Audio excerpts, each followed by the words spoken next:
So is it a buyer's market? Is it a seller's market? Or what in the world is actually going on?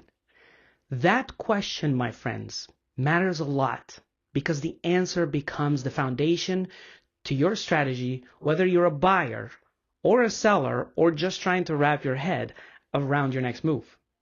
And usually we can answer that question pretty quickly by looking at the year-over-year market data. But lately it's getting a little bit more complicated, as you probably feel it. We have a lot more inventory, so you would think it's a buyer's market, right? And then we still have the interest rates still hovering around the low 6% and are still affecting affordability.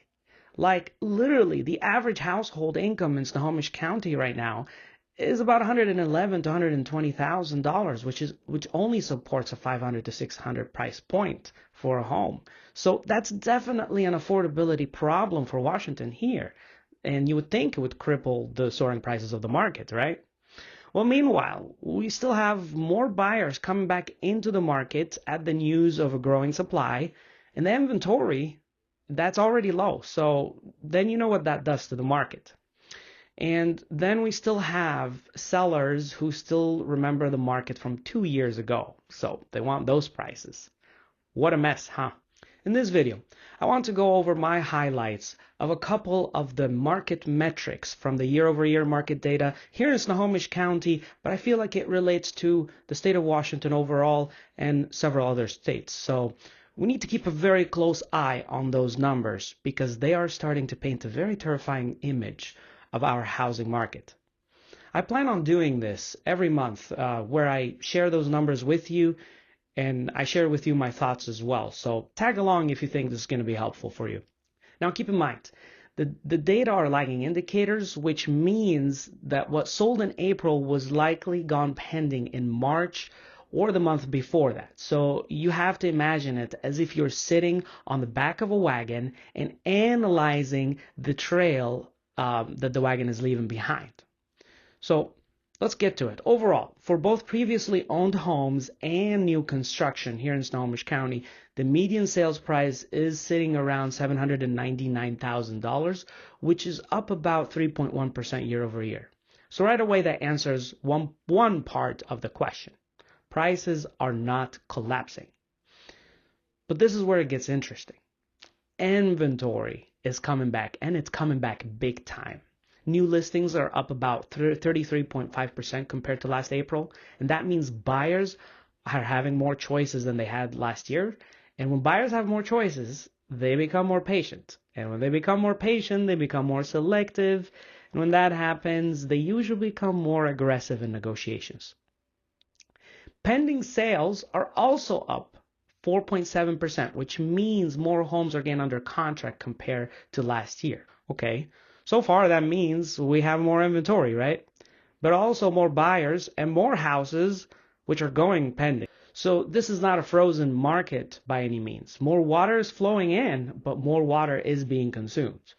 In fact, I'm seeing more buyers come back into the market. They come back on the good news and they hear there's more inventory, but they don't believe it at first, and then they go check their apps, and then they go to a couple open houses, and then they start calling their agent saying, all right, let's do it. So I'm onboarding buyers, and I'm writing offers. But that's the key word right here. I'm writing multiple offers per client. Keep that in mind for a second, because closed sales are actually down by about 16.3%. So think about that. We have more listings and we have more homes going pending, but we have fewer sales that are actually closing compared to the same year last year. That tells me that buyers and sellers are engaging with each other, but not every deal is actually making it to the finish line. You have buyers who walk away because they didn't like the inspection. You have buyers who would walk away during their inspection because they find a better deal elsewhere. And you have buyers whose interest rates literally changed on them and they can no longer afford it. So that's why, by the way, as a buyer, make sure you check with your lender every single time before you submit an offer. Get a new offer approval or get a new approval for that offer. And I do that on behalf of my clients, of course. So make sure you can still afford it. because rates are moving up and down like almost on a weekly basis. And that usually points to one thing for sellers. Price really matters right now. A year or two ago, some sellers could stretch the price and the lack of inventory would kind of bail them out. But today there is no free pass. If the home is priced well, it's going to move quickly. And if it's overpriced, outdated, or especially if it's tenant occupied here in Washington, then keep in mind buyers have options in the market and they have enough choices to move on. Not a lot, but enough. And even if they do, even if they don't have options, keep in mind they're already stretched pretty thin. So a lot of them don't even have the budget to renovate or to rent or rent back or wait on the tenant to move on. None of that stuff from the COVID frenzy. So that's really the difference between this market and the markets we've had before.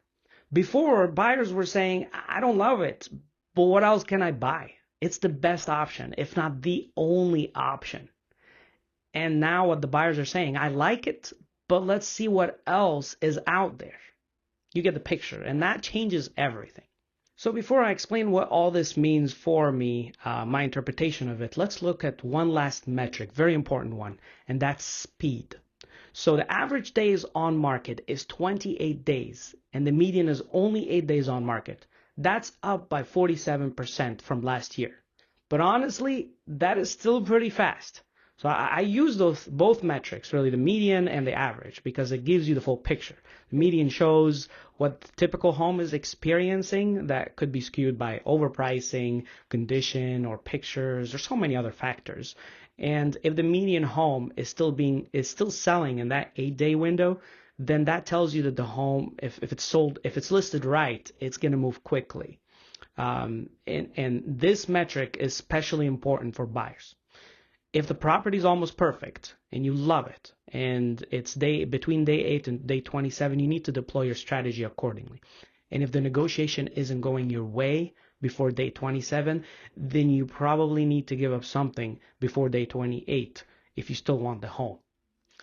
Now, if the home is a killer deal, you need to get it locked up before day 8. So that's how you can deploy your strategies based on this particular metric. I'll give you examples, real life examples from what I'm seeing. We saw a property a week ago. It was 8 out of 10. Great house, good bones, checks a lot of boxes, but let's just say that maybe the price is a little too high. So we took it on a date. It was 15 plus days on the market, so we wrote a smart offer below asking. And the seller was willing to talk, but we didn't come to terms exactly, not yet at least, which is totally okay. No hard feelings. And there was another one that's a 5 out of 10, okay? So it's not, on the surface, it's not cute. It's been sitting. Photos are really not helping. So then I had to ask my client, well, what if it has good bones? And such a great location. Let's look past the surface here, Perhaps a little bit of money and time could turn it into the home you actually want. Yeah, no. Well, it didn't work out. My buyer set a price and it was only 4 days on market, so the best strategy here in that case was to wait it out. At the same time with different buyers, we came across what I call a 10 out of 10 property. And boy, oh boy, those are different. When the home is priced right, or too right in that case, it looks good, checks the boxes, all that good stuff, you cannot treat it like the market is weak. That's when you have to remember that the inventory is very low. So we got to work immediately in that case, and we put a very aggressive offer above asking price, actually, and by the time people wrap their head around what's happening, we got it. So that takes us to the very last metric. I meant to say one more metric for you guys, and that's months of inventory.